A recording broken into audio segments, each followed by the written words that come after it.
LiberalViewer presents. So, welcome to the February 28th edition of LiberalViewer Sunday Live Clip Roundup. Thanks for joining me.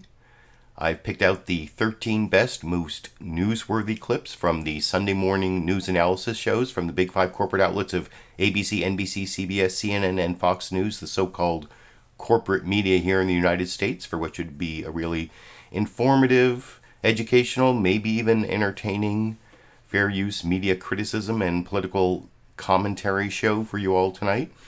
There's a link down in the video description to my clip list of my 13 clips. They're all sort of on the topic. I put it all under one title: Biden governs, Trump lies, because basically the three main issues, two are on Biden governing. That's the COVID relief package that is coming out of the House, going to the Senate, the vaccine distribution, the whole fight against COVID-19 is now Biden's responsibility, so that's Biden governing. And so both the virus and the politics of that. And then Trump lying, that is the big breaking news, I guess, after the Sunday morning news analysis shows. Trump had his reemergence after the insurrection on January 6th and losing on November 6th. Wasn't it November 6th? Anyway, and all the lying between the two dates that kind of helped build up the insurrection, telling people that the election was stolen, which he again repeated today at the CPAC conference, the conservative political, I guess, that was redundant. That's like an ATM machine, the CPAC conference, because it's the Conservative Political Action Conference. So I just said it was the Conservative Political Action Conference. It's like using your PIN number at the ATM machine, I guess, as they say. But that is not my political comedy for tonight. My political comedy, well, I do have a clip of Trump's speech at the CPAC convention, but we kind of thought that was comedy back in 2015, but now we know not to treat it as just the antics of a clown.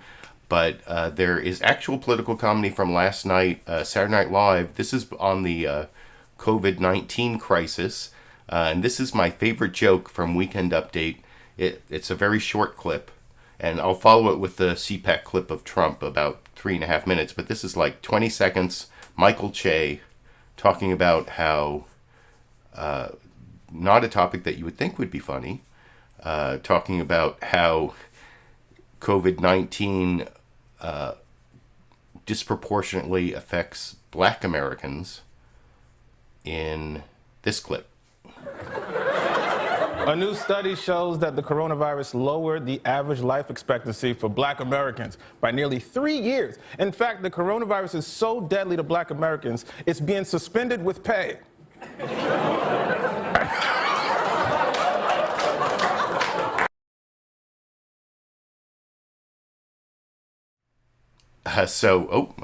It was a mess up there, but yeah, I enjoyed that joke as someone who spent several years, literally hundreds of hours fighting for police accountability. And over my left shoulder here, you see the book The New Jim Crow, which is about mass incarceration. And if you didn't get the joke, that was about how police officers who are deadly to the Black community or Black Americans.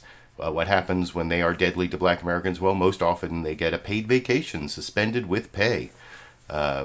Sorry to joke-splain there, or probably a lot of you got that. But I know I have some foreign viewers out there who may not, or non-American viewers. Maybe I've even brought in some Canadian viewers this week, because one of the clips I'm going to be showing coming up is Justin Trudeau. He's actually talking about the difference between Biden's governance and Trump's governance when he talked to Chuck Todd on Meet the Press. And I'm actually going to have a bonus SNL clip when Margaret Brennan talks to Anthony Fauci on CBS News' Face the Nation. She actually shows him a clip from the cold open on Saturday Night Live last night where Kate McKinnon played Anthony Fauci. So look for that coming up in clip 6. But next as I promised or warned you, I guess, for people who aren't ready for 3.5 minutes of Trump, or no, this is actually almost 4 minutes of Trump. Now, I actually spliced two parts together. I wanted to show Trump lying. So first he starts off saying that Biden has the most disastrous first month in American history for a president or some, and he lies. I kind of started cutting it when he was getting to his old favorites, talking about building the wall. I couldn't even listen to that, and but then there's like the news break, or the breaking news part of this where he says he might run again, that I spliced in there, and the crowd goes wild, and I'll talk about it a little more after we watch 4 minutes of it. I put a link down in the video description, by the way, to the entire Saturday Night Live episode and the entire Trump speech as it live streamed on the Fox News YouTube channel. So you can watch the whole thing if you want. But here is the 4 minutes I picked out to talk about after we watch it together over here. Joe Biden has had the most disastrous first month of any president in modern history. That's true. Already the Biden administration has proven that they are anti-jobs, anti-family, anti-borders, anti-energy, anti-women, and anti-science. In just one short month, we have gone from America first to America last. You think about it, right? America last. There's no better example than the new and horrible crisis on our southern border. We did such a good job. It was all worked. Nobody's ever seen anything like we did, and now he wants it all to go to hell. When I left office just 6 weeks ago, we had created the most secure border in U.S. history. We had built almost 500 miles of great border wall that helped us with these numbers, because once it's up, they used to say a wall doesn't work. Well, you know what I've always said? Walls and wheels, those are two things that will never change.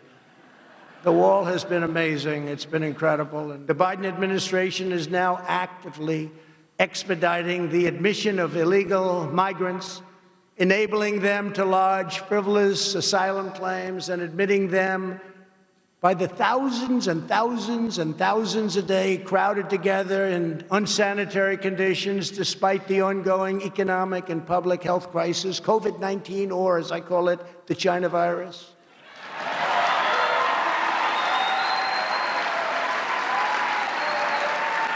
There's no masks. There's no double masks. That was a new one that came out 2 weeks ago. First, Fauci said, you don't need masks, no good, no. Then all of a sudden now he wants double masks. No social distancing, no nothing. They're together, and it's sad, actually, and it's sad for them, and it's sad for our country. What the Biden administration is doing to push young migrants into the hands of human traffickers and coyotes is dangerous, immoral, and indefensible. Hard to believe it's happening. Biden has failed in his number one duty as chief executive, enforcing America's laws.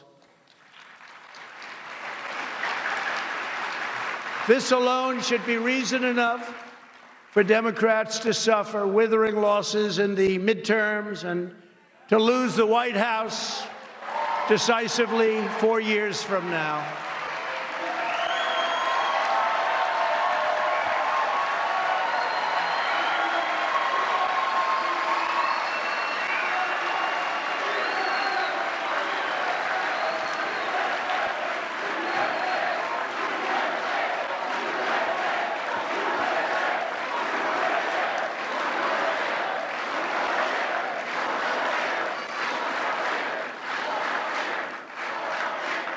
Actually, as you know, they just lost the White House, but it's one of those things. But who knows? Who knows? I may even decide to beat them for a third time, okay? Beat them for a third time.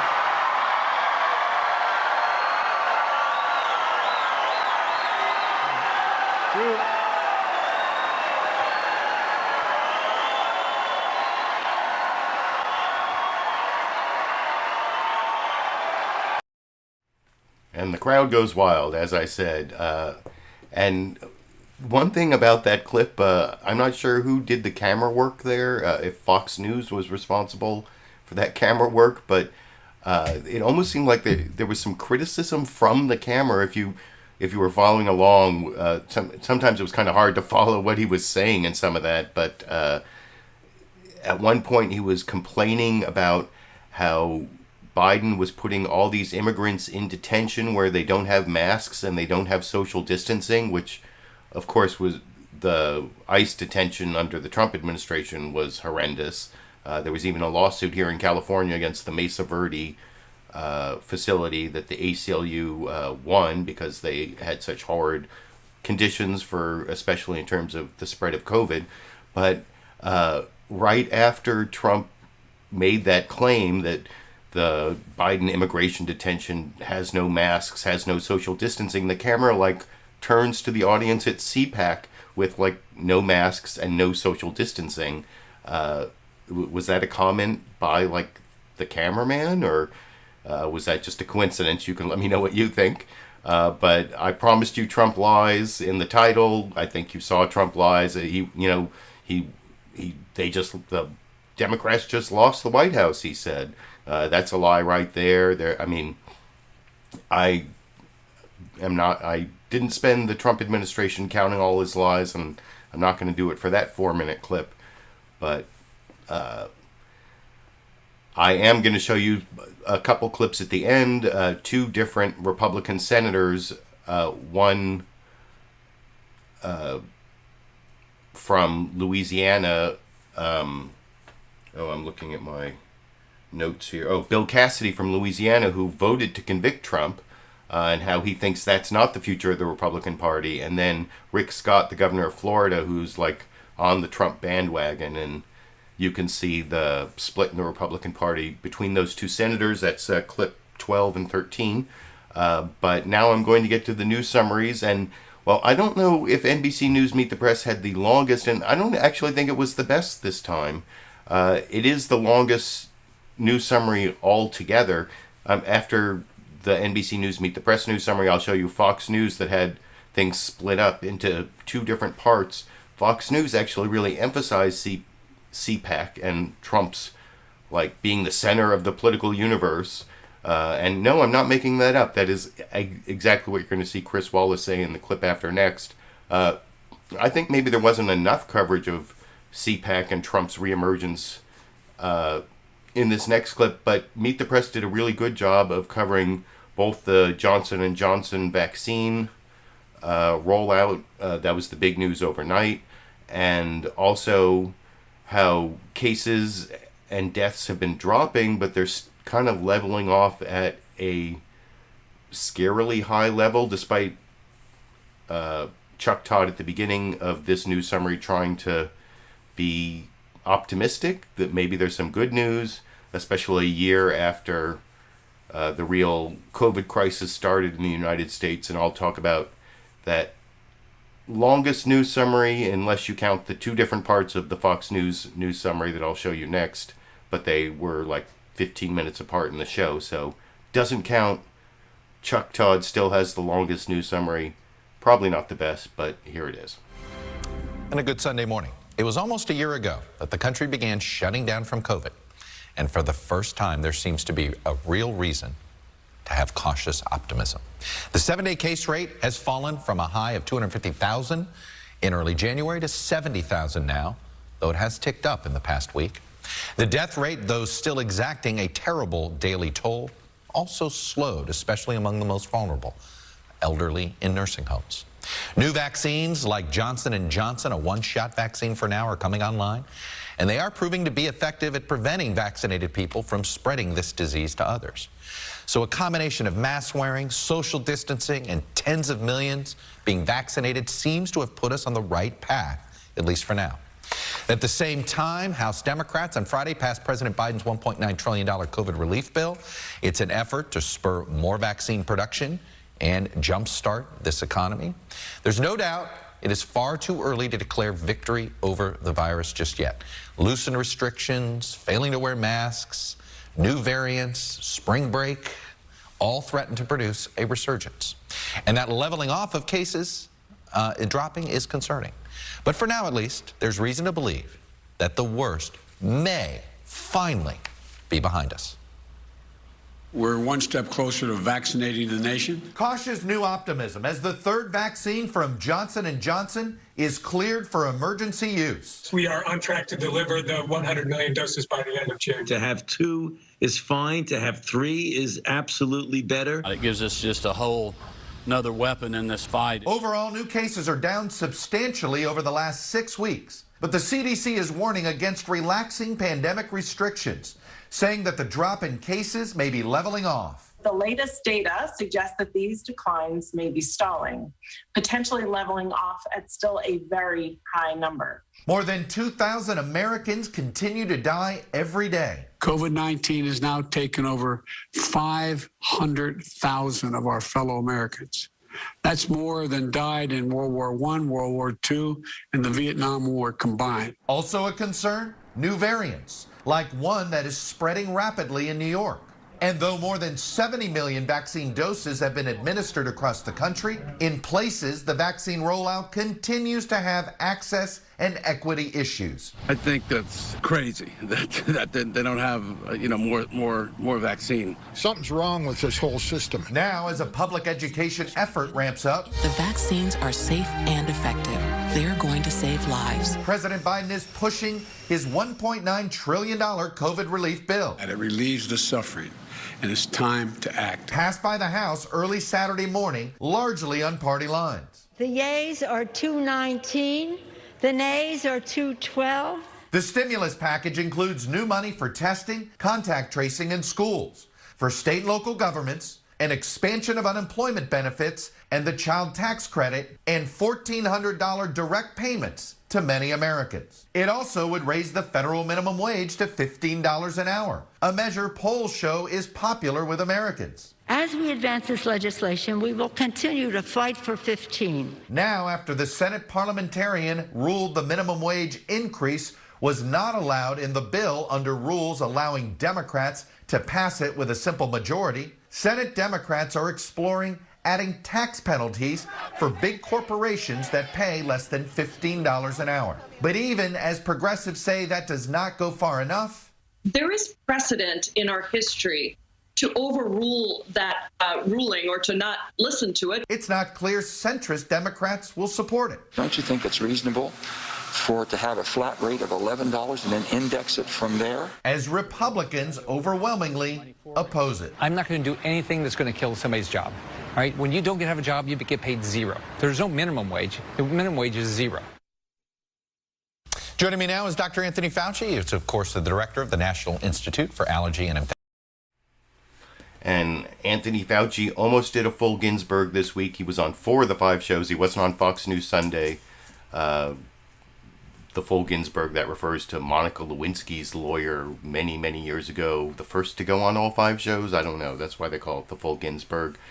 But I will, like I said, have a quick clip of Anthony Fauci answering questions that Chuck Todd raised in that news summary there about whether, the cautiously optimistic thing, the cases are down, but they're leveling off.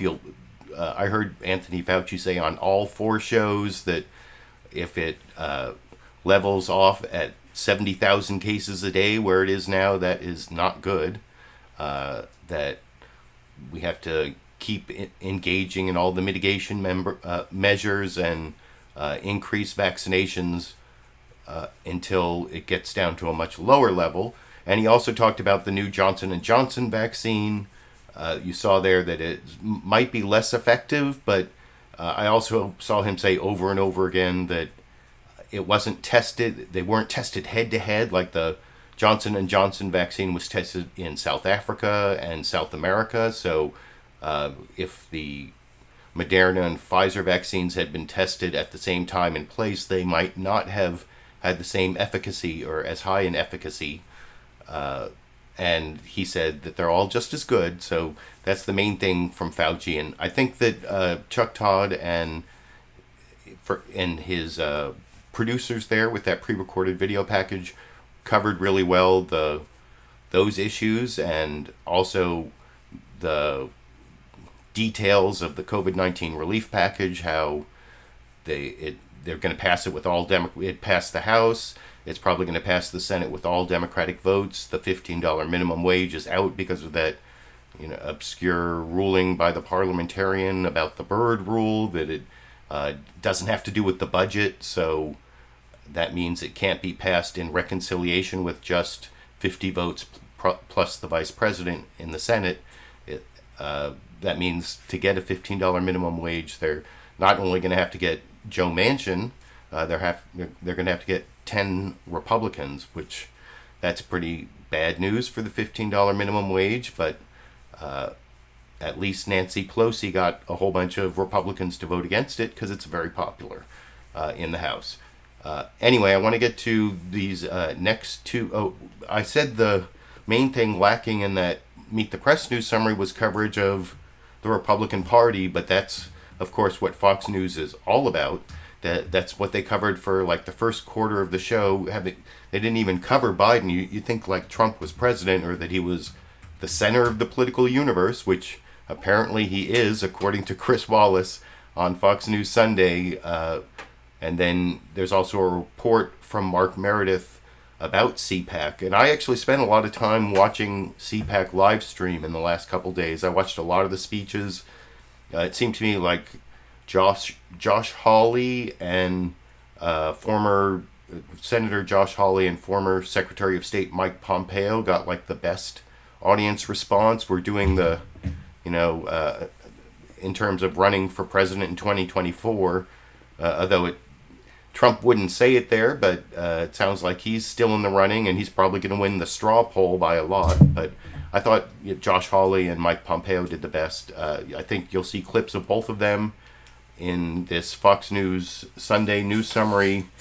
My main criticism of it is, of course, that it's sort of the polar opposite of what you just saw from Meet the Press. It's all about CPAC, nothing about Biden or COVID. In the news summary, I will talk with you a little more about after we watch together over here. And hello again from Fox News in Washington.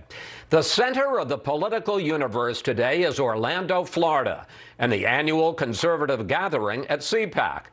While a parade of 2024 hopefuls has addressed the crowd, the main event is former President Trump's first public appearance since he left office more than a month ago.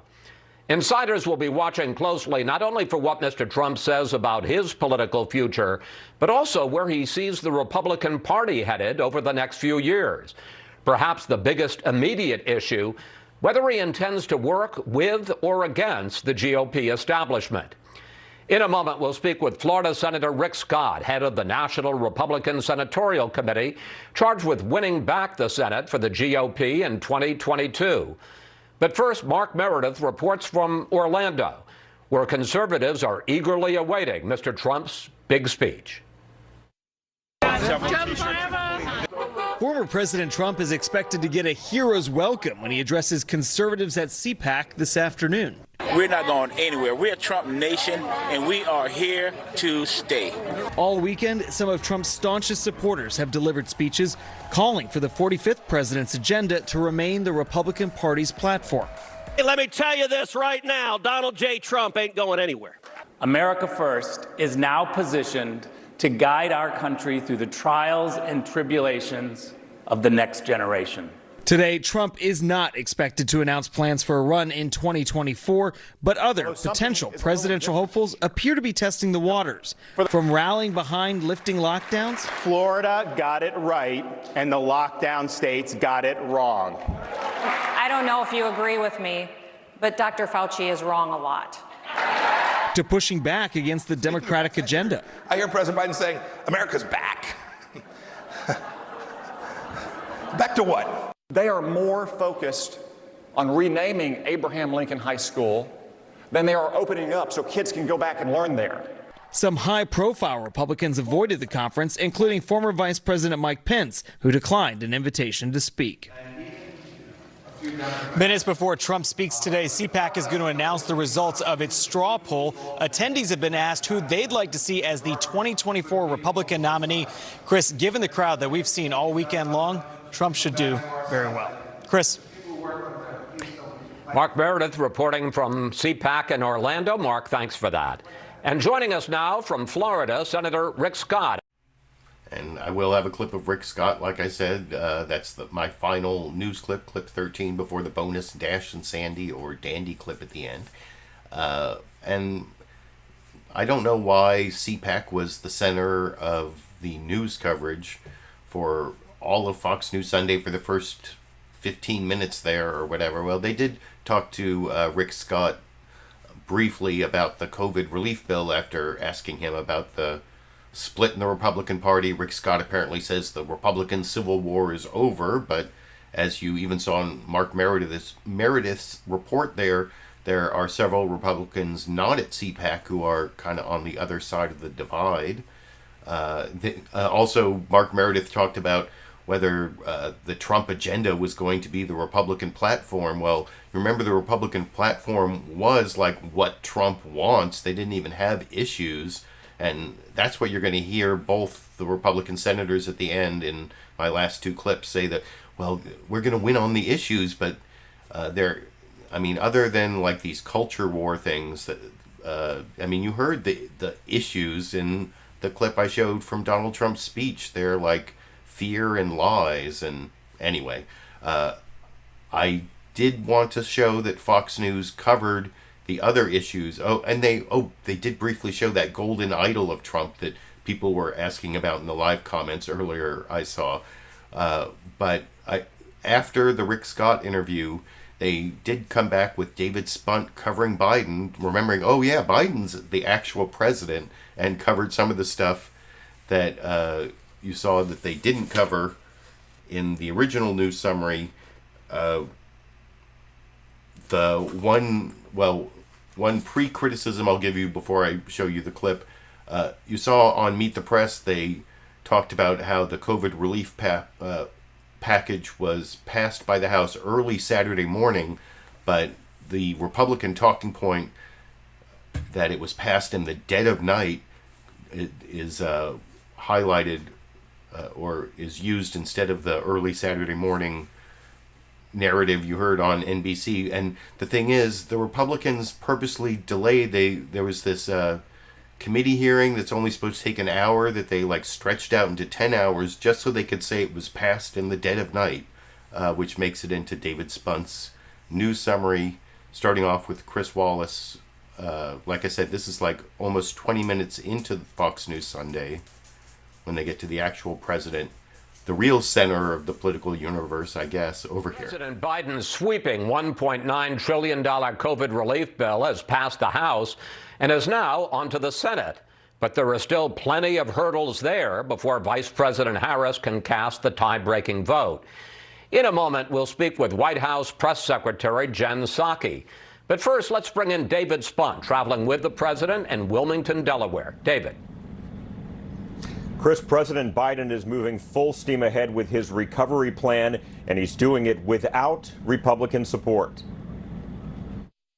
Now the bill moves to the United States Senate, where I hope it will receive quick action. We have no time to waste. The eyes of anxious Americans are now on 100 senators, poised to debate, then vote on the president's $1.9 trillion relief package. The White House hoped for bipartisan support, but in the House it was non-existent. Democrats are so embarrassed by all the non-COVID waste in this bill. They are jamming it through in the dead of night. Democrats' bill would increase the minimum wage to $15 an hour, a major progressive priority. The $7.25 minimum wage that exists now, in many instances, an exploitation of the American worker. But the Senate parliamentarian ruled including the minimum wage in the relief package would break Senate rules. I think it'll pass if it doesn't have it in it, but I'll tell you, that's a big loss for the country. Senate Democrats are already working on Plan B to force large companies to pay at least $15 an hour or pay a 5% payroll tax penalty. Democrats want the entire plan signed into law before March 14th. That's when unemployment benefits run out. Chris? David Spunt reporting from Wilmington. David, thanks for that. And joining us now. Oh, I don't have a clip of Jen Psaki, though I like to watch her press conferences generally every day, Monday through Friday. It's definitely better than what you used to see under the Trump administration. And then there was like these long periods. I think there was like over a year where they didn't even do press conferences, and between before they got Kayleigh McEnany in there, and I wouldn't really call those news conferences heavy on the news, or I guess heavy on the facts anyway. But I pretty much pre-criticized that Fox News Sunday news summary of the Biden relief package. I want to juxtapose that with the CBS News Face the Nation news summary, which, you know, I try to make them go from longest to shortest, although I kind of broke that rule a little bit because of the two-part Fox News Sunday news summary that came from two parts of the program. But Margaret Brennan doesn't talk hardly at all at the beginning of the program and just hands it off to Mark Strassman. Again, he's back doing the COVID news, and as I've said many times, CBS has the best COVID coverage to the extent that maybe it should be the COVID broadcasting system. And if you're watching CBS a little over a year ago, they were the first of the big five outlets to even cover that, you know, what's that strange thing going on in Wuhan or whatever. So you always have to remember that when comparing the five networks. And Mark Strassman is again reporting from Atlanta.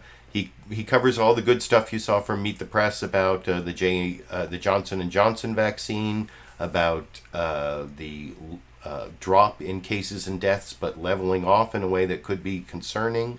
Even covers CPAC briefly, and at the end, he's outside the CDC building in Atlanta, like he was hanging out there for a large part of the Trump administration, hoping to get an interview with someone. I don't know why he's there. It reminds me The Walking Dead is starting up again tonight, because in like the first several episodes, didn't they like blow up the CDC in Atlanta? I can't remember exactly what episode it was, but I do remember the whole thing exploding. The very building I guess this is before the zombie apocalypse, so it hasn't exploded yet, but I remember this building exploding on The Walking Dead. At the end of the CBS News Face the Nation news summary, I'll talk about with you a little more after we watch together over here. Good morning and welcome to Face the Nation. We've got a lot of news this morning, and we want to start with our senior national correspondent, Mark Strassman. Shipping all over COVID America this week, nearly 4 million doses of Johnson & Johnson's new single-shot vaccine. Approved Saturday by the FDA, this third option boosts hopes for mass vaccination. By the end of March, vaccine makers predict they'll produce 240 million doses, enough to fully vaccinate half of all U.S. adults. Success against COVID is a science, but also an ongoing struggle. We may be done with the virus, but clearly the virus is not done with us. Multiple variants spread worry and worse. The so-called UK variant alone now accounts for 10% of U.S. cases. The CDC sees it as the predominant threat within 2 weeks. And a caveat comes wrapped inside even seemingly good news. New cases and hospitalizations down sharply. Deaths have also dropped over the last 4 to 6 weeks. The latest data suggests that these declines may be stalling, potentially leveling off at still a very high number. More than half of Americans say they want the shot, but no one's discovered a vaccine for the politics of COVID. And for God's sake, wear your mask. 15 states have no mask mandates, all led by Republican governors. We have to show people how arbitrary these restrictions are, and the coercion, the force, and the anti-liberty steps that governments take to enforce them. At the CPAC convention meeting this weekend in Orlando, listen to the reaction when conservatives were asked to obey the rules of the hotel. You should still be wearing a mask, so if everybody can go ahead, work on that. I know, it's not the most That's one reason immunologists stay worried as all three vaccine makers ramp up production. 70 million Americans have had at least one shot. 23 million have been fully vaccinated. But demand still dwarfs supply. Even with 3 options, there's still not enough of anything. Margaret? Mark, thanks. We turn now to the president's chief medical advisor, Dr. Anthony Fauci. Good morning to you, Dr. And I will actually have a clip of Margaret Brennan interviewing Anthony Fauci coming up. That's clip number 11. And I pretty much pre-criticized that news summary, although I did want to praise Mark Strassman there for his coverage of CPAC, where he also gave you a longer look at the golden idol of Trump that they showed very briefly in the Fox News Sunday news summary. And they showed that clip where they were meeting in a hotel where the owners of the hotel, if you believe in private property rights, had rules about wearing masks. And when people got on stage to enforce those private property rights, which were also the result of the local county rules, ordinances, that's, if you believe in law and order, supposedly they said they believed in law and order, but and they believe in the science, none of that. You saw they booed the poor people up there who had to tell them to work on putting masks on. And I showed you during Trump's speech how they were not wearing masks and not social distancing. At the same time, Trump was criticizing that happening in Biden's detention center. So I wanted to point that out. The next news summary is ABC's This Week with George Stephanopoulos. There was a brief introduction from George Stephanopoulos, and for some reason they brought all the hosts in this week. Sometimes they do that. So it was George Stephanopoulos, his co-host, Jonathan Karl, who talks about the COVID package, and then later Martha Raddatz comes on. I'm going to criticize Martha Raddatz in the clip after next because she and Fox News, Chris Wallace on Fox News Sunday, Fox News Sunday and ABC's This Week with George Stephanopoulos were the only ones to really cover the Biden bombing in Syria. And the way they covered it was the way the corporate media often does, not asking the right questions at all. And Martha Raddatz, often does really good stories about the military, but she has access, but she's also sometimes a cheerleader for the military, and that'll be the clip after next. That doesn't show up in this clip, although you'll see Martha Raddatz briefly. They do mention the report that the Biden administration put out that said the Saudi Crown Prince Mohammed bin Salman is responsible for the killing of Khashoggi, the journalist for the Washington Post who lived in Virginia, though still, and the killing took place in Turkey. And anyway, that actually comes up in the ABC News summary. They brought it much further forward in the program. Over here. Good morning and welcome to This Week.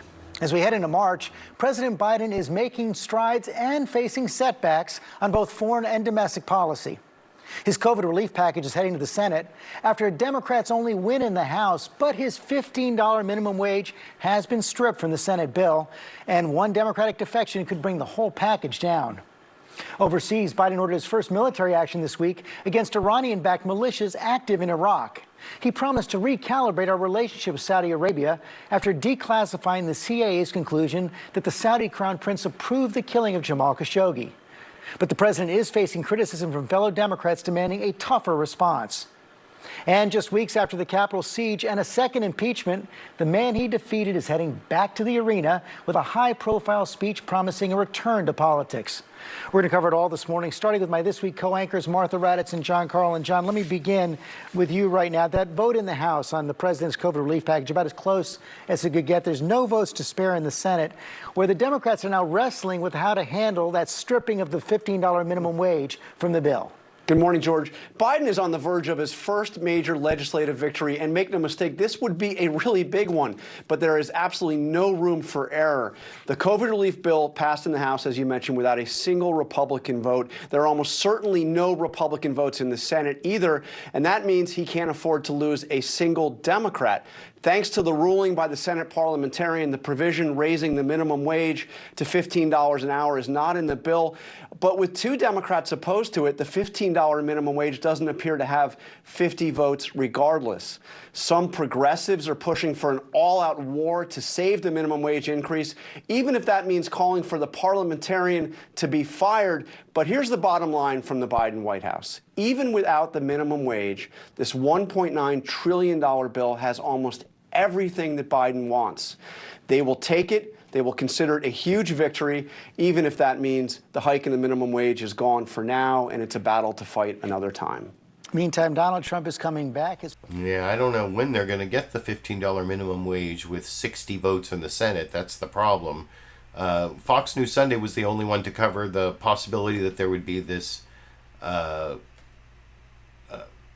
this tax penalty for companies not having $15 minimum wage, and that's something they might be able to get in the reconciliation package because that has to do with the budget, and I already went into all those details there. But at least kudos to ABC for covering the bombing of Syria, which is a serious thing, no pun intended. And what is the authority to bomb Syrian forces or Iranian backed militia forces in Syria? Was it self-defense? I mean, if you have your U.S. Constitution handy, like I always do, you know that it's Congress that has the power to declare war. The president is the commander-in-chief, but he's only supposed to do things defensively without the authorization of Congress. And there's authorization from, like, 2001, the authorization for use of military force against the people who attacked us on 9/11, and then from a few years later, there's the authorization for use of military force against Iraq, but neither one of them really apply here. And I'm actually going to switch my next 2 clips because I'm going to show you the Martha Raddatz clip next, where I talk about how all the corporate news media has this bias towards military action, and Martha Raddatz is one of the worst ones in this regard, because she has really good access to the military, gets some really good stories that way, but she also sometimes cheerleads for them. And now these militia forces apparently did attack U.S. forces, and they killed a U.S. contractor, and but does that make it self-defense, not requiring authorization of Congress? Martha Raddatz doesn't even ask that question. She tells you that Biden had to do it, which I don't think that's I don't think that is a factual reporting of what happened.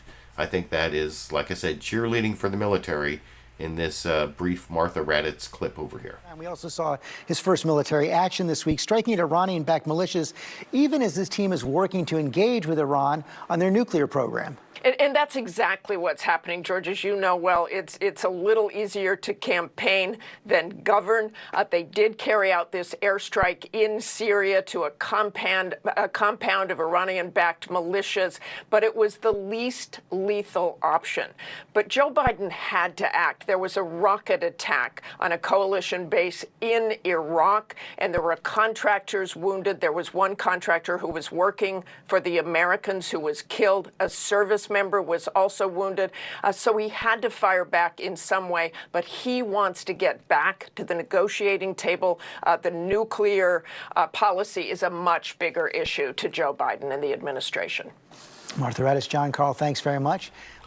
Had to fire back in some way, least lethal option. I don't know. I think that's more spin than news, and you can let me know what you think in the comment section. And the final news summary, I don't know, this is the shortest one, might be the best, because I think it covers like all the topics in the shortest period of time. Dana Bash, starting off CNN State of the Union, where, of course, she follows Jake Tapper's example, even though she's the co-host now, where what is the State of the Union this week? And it is the State of the Union this week is seeing a light at the end of the tunnel, kind of, but I guess it's the cautious optimism thing, which all shows up in the briefest of the news summaries. I will talk about with you a little more after we watch together over here. Hello, I'm Dana Bash in Washington, where the State of our Union is seeing the light at the end of the tunnel. Today, there is new hope that normalcy will soon be within reach. Late Saturday, the Food and Drug Administration granted emergency use authorization to Johnson & Johnson for its single-dose vaccine, giving the U.S. 3 effective vaccines to fight COVID-19. And the company says it could ship out nearly 4 million doses as early as next week and has promised 100 million doses by the end of June. Today, advisors to the CDC will meet to give their go-ahead and discuss priority groups. This as the Biden administration prepares to make the push for its $1.9 trillion COVID relief plan in the Senate this week after passing the bill with 0 Republican votes in the House and suffering a blow from the Senate parliamentarian on minimum wage, a key Democratic priority that will now almost certainly be left out of the final package. This morning, the country is also bracing for the full return of the big lie.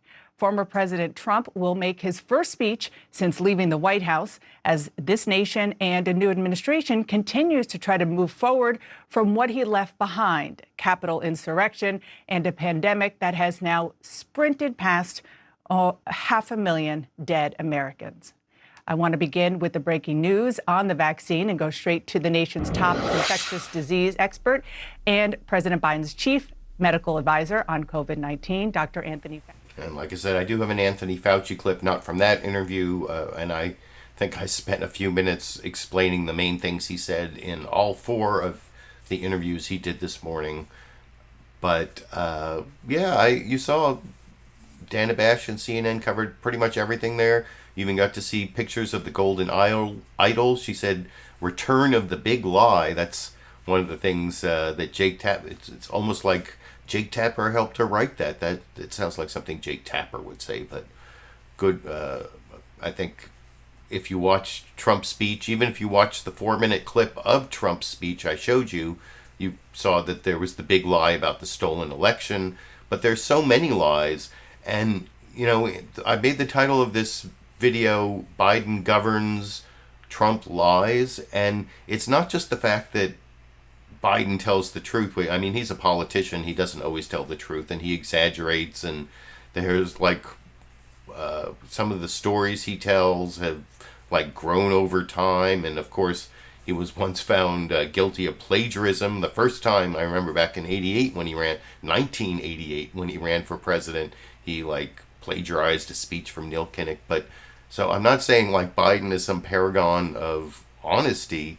But at least when he's governing, his policy, some big policies of his are based on reality, specifically his response to COVID-19. Remember Trump all the time saying, it's going to disappear. And one great thing about the Anthony Fauci clip you're going to see is Anthony Fauci was able to go out on 4 programs and give his uninterrupted opinion, where when he says, you'll see that, things, we have to not open anything up too quickly because things could get worse. He doesn't have Trump behind him all the time saying, but things are great, things are going to get better. It's not coming back in the fall, the million lies. So COVID-19, Trump lied in ways that really hurt people. And then climate change. That is another place where Biden is governing on facts, not on, I guess Trump once said it was like a hoax, a China hoax, and he certainly, if you watch the debates or if you ever watched him talk about it, his answer to climate change was, I want to have the cleanest air and the cleanest water, and he talked about how the U.S. has great clean air and water, not thinking about the entire planet. But anyway, if you want to see those 2 ways that Biden is actually governing based on facts, even if Biden isn't a paragon of honesty, compared to Trump governing based on lies, Justin Trudeau, the Prime Minister of Canada, did a great job of explaining that talking to Chuck Todd on NBC News' Meet the Press this morning. One of the first, I guess they had a virtual meeting. Biden and Trudeau had a virtual meeting. And you'll see Chuck Todd, even in his little introduction here, talks about how it's all about how Trump was a leadership vacuum. The Trump administration had a leadership vacuum, and Joe Biden has filled it in the clip I will talk about with you a little more after we watch it together over here. Welcome back. It's been a busy week. President Biden and Justin Trudeau held their first bilateral meeting this week. They did it virtually, with the Canadian Prime Minister welcoming renewed U.S. leadership on a number of issues, especially COVID and climate change. Mr. Trudeau made it clear he welcomes the recent change at the White House. The Prime Minister and I sat down on Friday, also virtually, and I began by asking him about the leadership vacuum he believes was created over the past 4 years. I think the issues that we're dealing with, whether it's climate change, whether it's making sure the middle class has a real shot in a globalized world, these are things that we naturally have to work together on. And of course, as a Canadian, I believe that we all need to work together in a more active way. And I'm glad to see the new administration. This is something I spoke with President Biden about directly.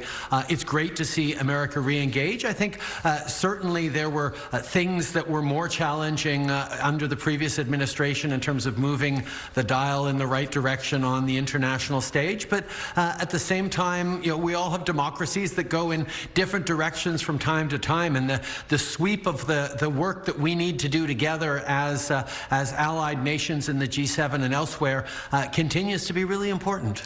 What are some specific areas? I mean, in some ways, this change for many people is simply rhetorical, from Trump to Biden. But what are some concrete sort of global policy initiatives do you believe that the Biden administration can now help push forward? Well, I mean, obviously, the first thing that comes to mind is COVID. The approach that the president is taking on COVID right now much more aligns with where Canada has been for quite a while, grounded in science, grounded in protection of people is the best way to protect the economy, and understanding that being there to support people is absolutely essential so that we can get through this as quickly as possible. We're much more aligned, and quite frankly, the president rejoining the international COVAX facility to ensure that we get through this everywhere, not just in the wealthy countries, is a really positive sign. Another area is on the massive challenge we're facing on climate change, which is the other really big crisis we're in right now that the previous administration didn't focus on that much. And certainly President Biden and I are very, very closely aligned on not just the need to address climate change, but the tremendous economic opportunities linked to moving towards cleaner electricity, cleaner jobs, better opportunities for all of us in the middle class and those working hard to join it. On vaccines, I know that your country... And then Chuck Todd actually cross-examines Justin Trudeau about the bad vaccine rollout in Canada. For Canadian viewers, the entire Justin Trudeau interview is available, even more than I got to see. Apparently there was more that wasn't broadcast at meetthepress.com, or at the link I put down in the video description for Meet the Press if you're really interested in seeing the whole interview. But I think, as I said before I showed the clip, that Justin Trudeau did a really good job there of explaining how Biden was filling the leadership vacuum that the Trump administration had left on a lot of really important issues that involved having policies that follow the facts, not just fear and rhetoric that we became so used to in terms of climate change and COVID in the Trump administration. Like I said before I showed the clip, and before I get to the next clip, which is the Anthony Fauci clip I was talking about, I did want to thank the Super Chat contributors that I've had so far here. I believe that I have taken a screenshot of that I can share with you.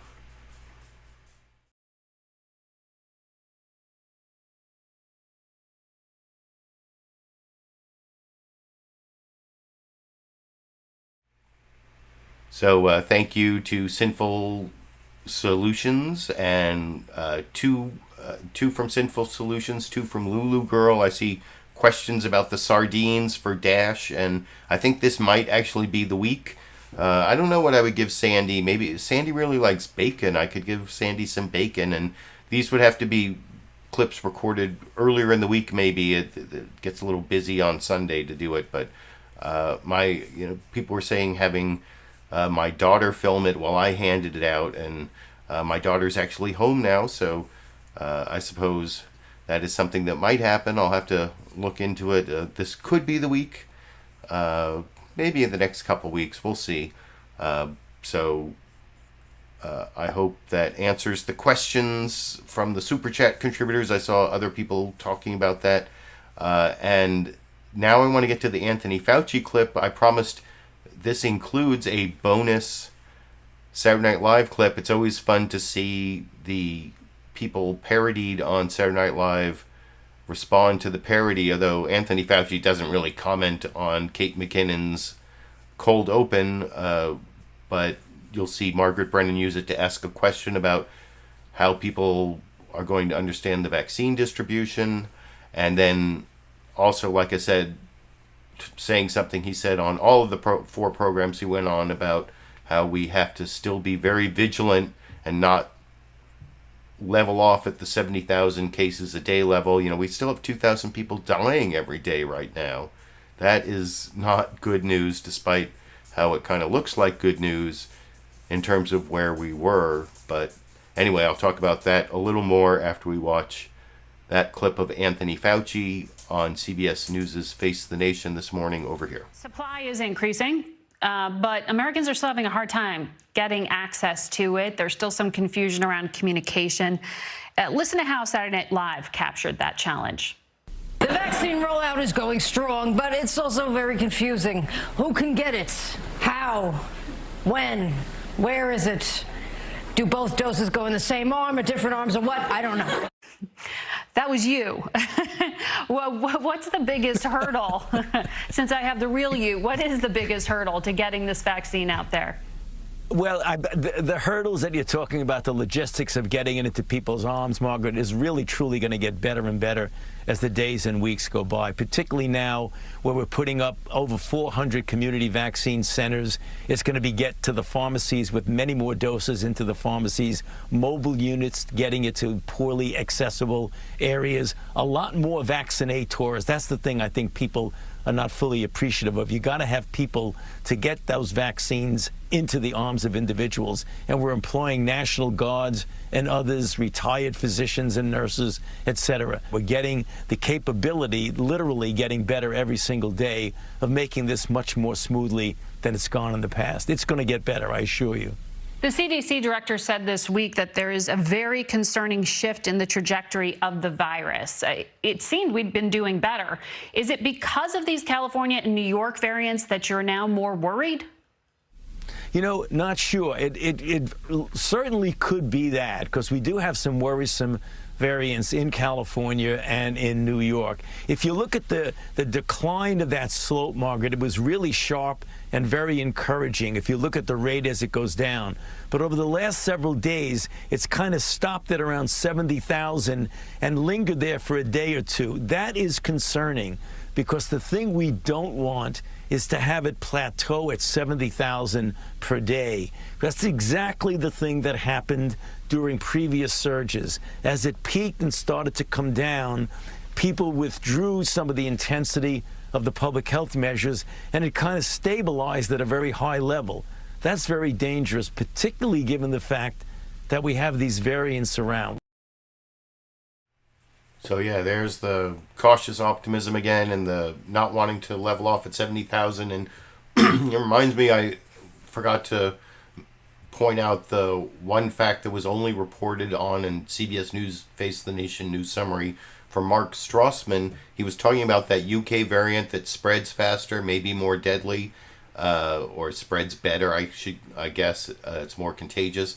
That if you go back and watch the Mark Strassman clip I showed, he said that within 2 weeks it could be the dominant strain in the United States, which isn't good news, especially if you saw me talking a couple weeks ago about how that is like the one of the big risks that could happen in the United States, that we go the way of the UK, especially because we don't always have the best mitigation strategies, where the UK saw like a late new surge with their variant where it overwhelmed their hospitals as one of the last places that there was a huge crisis like that. So hopefully that won't happen here. And that gets me to my last two clips.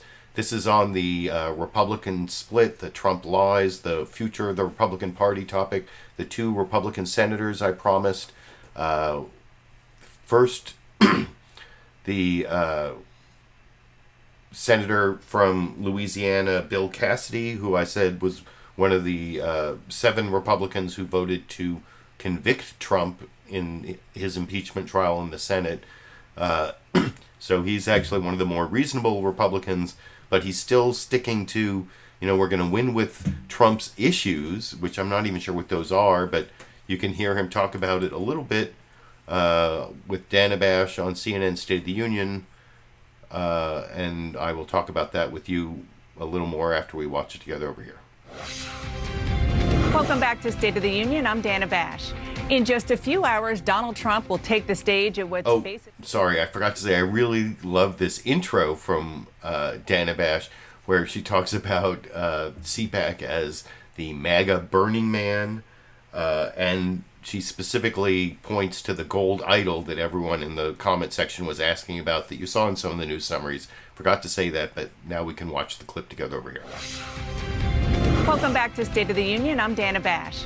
In just a few hours, Donald Trump will take the stage at what's basically become his own personal MAGA version of Burning Man, the Conservative Political Action Conference in Orlando, which has so far featured a golden icon of the former president and many masks protecting chins as speakers try to keep the big lie alive. Joining me now is one of 7 Republicans who voted to convict former President Trump and push back against the big lie, Senator and Dr. Bill Cassidy of Louisiana. Senator, thank you so much for joining me. So President Trump is speaking at CPAC this afternoon amid a debate in your party about its future. So I'm sure you've heard Congressman Liz Cheney say President Trump should not have a role in the Republican Party moving forward. What do you think? I have a lot in that question. Let me put it this way. We've got to win in 2 years. We've got to win in 4 years. If we do that, we'll do that by speaking to those issues that are important to the American people. And there's a lot of issues important to them right now, not by putting one person on a pedestal and making that one person our focal point. If we do that, if we speak to those issues, to those families, to those individuals, we win. That's where our focus should be. Well, it doesn't sound like the former president's influence is diminishing. You talked about putting him on a pedestal. He was literally, his face was in bronze at this CPAC event that's going on. Top Republicans are flying down to Mar-a-Lago to meet with him. My understanding is that the essence of his speech will be that he's not going anywhere. So can the GOP move forward in the direction you were just talking about with Trump still very much in the spotlight? First, CPAC is not the entirety of the Republican Party. That's number one. Number two, political organizations and campaigns are about winning. Over the last 4 years, we lost the House of Representatives, the Senate, and the presidency. That has not happened in a single 4 years under a president since Herbert Hoover. Now, if we plan to win in 2022 and 2024, we have to listen to the voters. Not just those who really like President Trump, but also those who perhaps are less sure. If we speak to the voters who are less sure, who went from President Trump to President Biden, we win. If we don't, we lose. That is a reality that we have to confront. Can you just clarify that? Are you saying that the party should try to sideline or ignore the former president in order to achieve what you just described? Is he at fault for losing? Obviously, he's at fault for losing the White House, but Congress too? If you're going to win in 2022 and 2024, you got to speak to voters who didn't vote for us last time. Now, our policies were great. Before the COVID crisis hit, we had record employment for every group. Hispanics, African Americans, women, the disabled, high school dropouts, veterans, you name it. We had economic policies that were working. So if that's the case, and we can speak to those policies to those families, then we'll win. But if we idolize one person, we will lose. And that's kind of clear from the last election. Okay, I want to get to COVID relief. One more question on this. Your leader, Senator Mitch McConnell, said this week that he would support former President Trump if he wins the nomination in 2024. You are one of those who voted to convict him, but looking ahead, do you think Donald Trump is fit to be president again? I don't think Donald Trump, one, he'll be 78 years old, but I don't think he'll be our nominee for the reasons I've said. Over the last 4 years, we've lost the House, the Senate, and the presidency. Political campaigns are about winning. Our agenda does not move forward unless we win. We need a candidate who can not only win himself or herself, but we also have to have someone who lifts all boats. And that's clearly not happened over the last 4 years. Is he fit to be president? That's a theoretical that I don't think will come to pass. I'm sorry? Is he fit to be president again? You're asking me a question for 4 years from now, which again, I don't mean to duck, but you could ask me a lot of people if they're fit. Point is, I don't think he's going to be our nominee for the reasons I just described. Let's turn to coronavirus relief. The House just passed. And so she did ask him about COVID relief, but that was basically the non-Trump sliver of the Republican Party, the seven of the 50 Republicans in the Senate voted to convict Trump. That means 43 Republicans didn't vote to convict Trump. So what is that, 14%, right? 14%. He represents 14% of the Republican Party in terms of the Senate anyway. And actually the polls pretty much bear that out. Like 85% of Republicans are on Trump's side. And that's why you see people like Governor Rick Scott here in this final news clip say that the Civil War, and it's Trump's party, and Trump said that himself in his CPAC speech, and so he's trying to say there is no Civil War in the Republican Party, which is in some ways it's kind of true, because if it's 85% to 15%, that's not much of a war. That's like 15% go become Democrats or independents, I guess. And here you'll see Chris Wallace try to get him to confront the split in the Republican Party that is kind of happening between the establishment Republicans in power and their own base, basically. And that's why Rick Scott says it's not Trump's party, it's the voters' party, and he means it's Trump's voters' party. I guess in the final news clip I will talk about with you a little more after we watch it together over here. Rick Scott, who, as we said, has the job of trying to win back a GOP Senate majority next year. Senator, welcome back to Fox News Sunday. Chris, it's nice to be back. The CPAC was fun. I got to go there on Friday. I talked about the Republican Civil War is canceled. If you get out of D.C. and talk to people, they're focused on what the Biden administration is doing and what Republicans stand for, and that's what I'm going to do, and I think that's why we're going to have a great 22.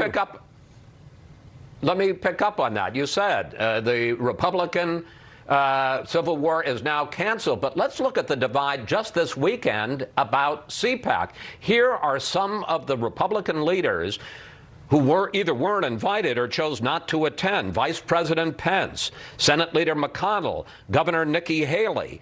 And listen to this split among House leaders. Do you believe former President Trump should be speaking at CPAC this weekend? Yes, he should. I don't believe that he should be playing a role in the future of the party or the country.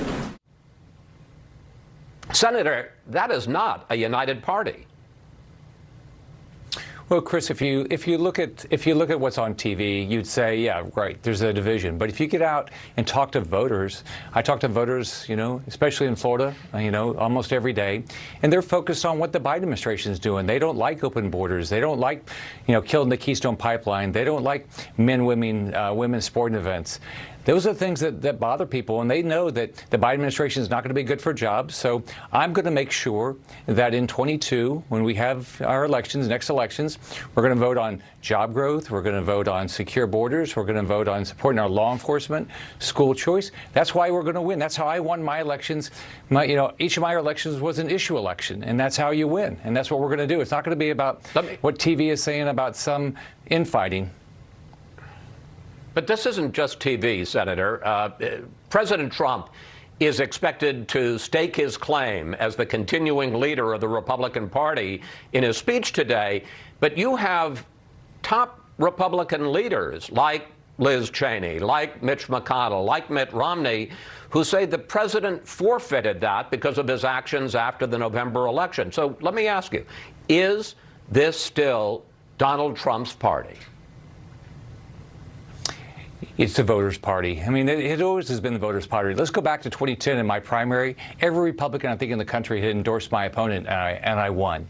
I talked to President Trump about a week ago, and I told him, this is my job. My job is to help Republican senators win all across the country, and he made a commitment to me to help me do that. I believe he's going to be helpful, but I think other Republicans are going to be helpful. But Chris, it is your election, and when you're running, you've got to do all the things. You've got to talk about the issues important to your state. You've got to do your grassroots. You've got to do all these things to make sure you win. You've got to get prepared for your debates. That's why we're going to win in 22. We're on the right side of the issues, and the Democrats are on the wrong side of the issues. I like that line. This is not just TV, Senator, and Chris Wallace did try to get Rick Scott, and I forgot to say before I showed the clip, Rick Scott is the senator in charge of the Republican Senatorial Campaign Committee, so he's responsible for getting Republican senators reelected in 2022 and 2024. If you watch Trump's speech, he said that he's going to primary people. He specifically named all 10 Republicans in the House and all 7 Republicans in the Senate who voted against him on impeachment his second impeachment. I have to always specify that. That's one of the things I think is so great about his second impeachment is whenever you ask about Trump's impeachment, people have to say, which one?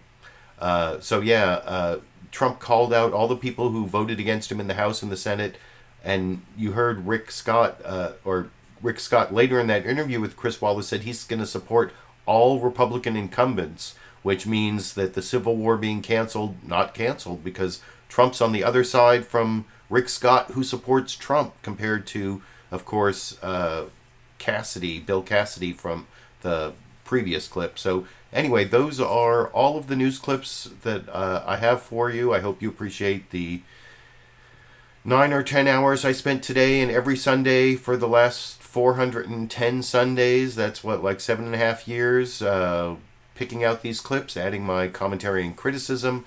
There are ways to support my program below the video. There's a join button down there for YouTube. The best way is really Patreon. There's a link to Patreon, PayPal if you want to do a one-time thing. I also appreciate all my live viewers who show up and support my show with their comments, supportive and otherwise. I saw there were a bunch of trolls again this week. I don't know why, but also the recorded show viewers whose comments I actually have time to read because I can't read all the live comments during the show. Give me a thumbs up, subscribe to my channel. I guess isn't that what you're supposed to say on YouTube? I will keep doing this show every Sunday, at least through May, I think is what I've decided. And before I finish, I do want to show the Dash and Sandy or Dandy clip I promised. This is very similar to last week's show. I don't know if all the viewers now saw last week where I was talking about how Dash the cat is horning in on Sandy the dog's food when I feed them. After I would just give one piece of dog food to Dash the cat, as you'll see in this clip. And I showed last week how Dash went in and started eating Sandy's food. I'm going to keep it playing a little longer this week where you see how I actually have to pull the cat away. This is not what I learned about cats and dogs in cartoons. Aren't cats supposed to be afraid of dogs? Not in the Dash and Sandy or Dandy clip to finish the show tonight over here.